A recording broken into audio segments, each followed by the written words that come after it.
We interviewed Shaun from Australia about his move to Japan, and he shared what he learned about his experience. Shaun, thank you for your time today. Could you please briefly introduce yourself? So I'm from Australia. I'm currently in Japan on a working holiday visa. So for Australians, we can stay in Japan for up to 18 months. How it works for Australians is that unlike other countries where you get up to 1 year, like 12 months straight, Australians have to renew every 6 months. So technically it's 6 plus 6 plus 6.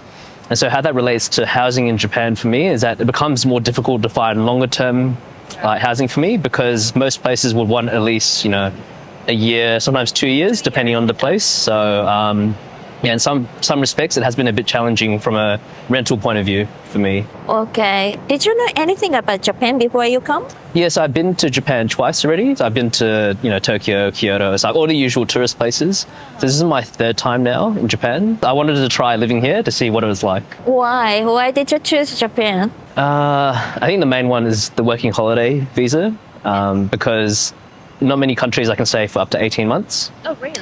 But I could go to the UK. To me, Japan was more exciting to me. But yeah, I decided to come here. I have a couple of friends in Japan already, so I was like, okay, why not? Do you know any Japanese language? Shottodake. Very little, yeah. I didn't attend language school here, so unfortunately my language acquisition has been very slow. You don't have any families here? No, just a couple of friends. So what did you find difficult living in Japan? So a lot of the issues I hear around Japan is normally around long working hours, that sort of thing, but I haven't really experienced that. I'm not really the typical employee or worker. I think obviously the main things are true about language barriers, probably one of the biggest ones, which is to be expected. Even though Tokyo is quite an international city, you get a lot of tourists here, not that many local Japanese speak English. And additionally, because I'm involved in the startup ecosystem, what you tend to find is that that becomes a barrier, because what happens is that you see a segregation, maybe that's not the right word, but between sort of like the foreign startup entrepreneurs and the Japanese startup entrepreneurs. There's not much intermingling going on in between. So it's really hard as a foreigner to really, get to know people, get to really understand what's happening in the ecosystem because of that sort of separation. And I'm not saying that's a bad thing necessarily. It's just a fact of, the culture and society. What is the best experience being here, though? There's lots of things to do in Tokyo, depending on which city you come from. Like, I think Tokyo is really safe as well. And I think the best thing about Japan in general is the attention to detail that Japanese people give in terms of whether it's, retail shop or transportation. Like, it's very efficient. High attention to detail, good service levels. So it's very unique, I think. You are staying in a shared house at the moment. So what does it look like? I mean, what is the situation? What kind of people are there? I currently live in a share house near Ikebukuro. And I've stayed in a couple other share houses before this. This is the longest time I've stayed. It's a 6-month contract. I think it's obviously more expensive than trying to rent like a local. So local is how it works, is that it's normally a typical 2-year lease. But because I'm only on a 6-month, sort of visa, it's very hard. I can't really get those sort of deals. So I think when you go to a share house, you're paying more, obviously, than a local. But in return, you sort of get the convenience of being able to deal with a company that's used to foreigners, and obviously hang around other foreigners who are in similar situations to you. So in my share house, I have a lot of foreigners from all sorts of places across Asia, across Europe, America. So yeah, it's quite diverse. How many people are living there? In total, it's about 15 people. Men and women together? Yes. Yeah, it's mixed. Every floor is mixed floors, yeah.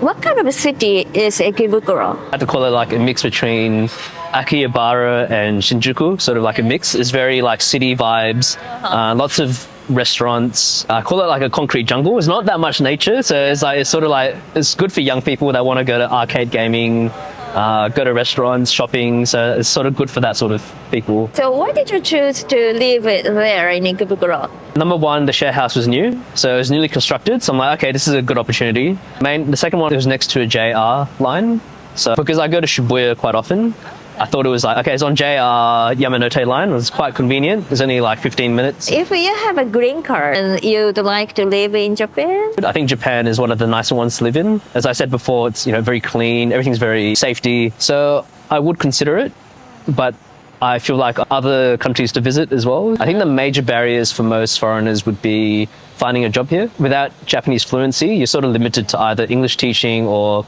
other jobs that you may not be what you originally studied for. But yeah, I mean, if I could speak fluent Japanese, I think Japan would be a very good destination and place to live. So startup is not your choice. I like being in the startup ecosystem because it's very exciting. Everyone's sort of very open-minded as well, willing to try new things, take risk.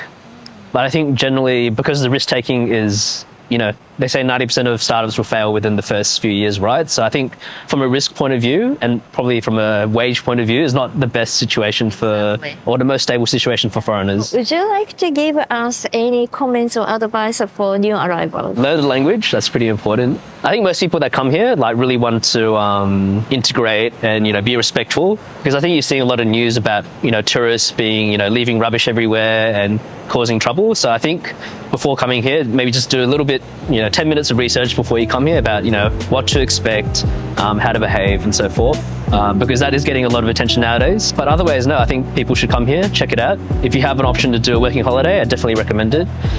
Even if you don't enjoy it here, I think it's still worth the experience to enjoy a very unique culture. Thank you very much. Thank you.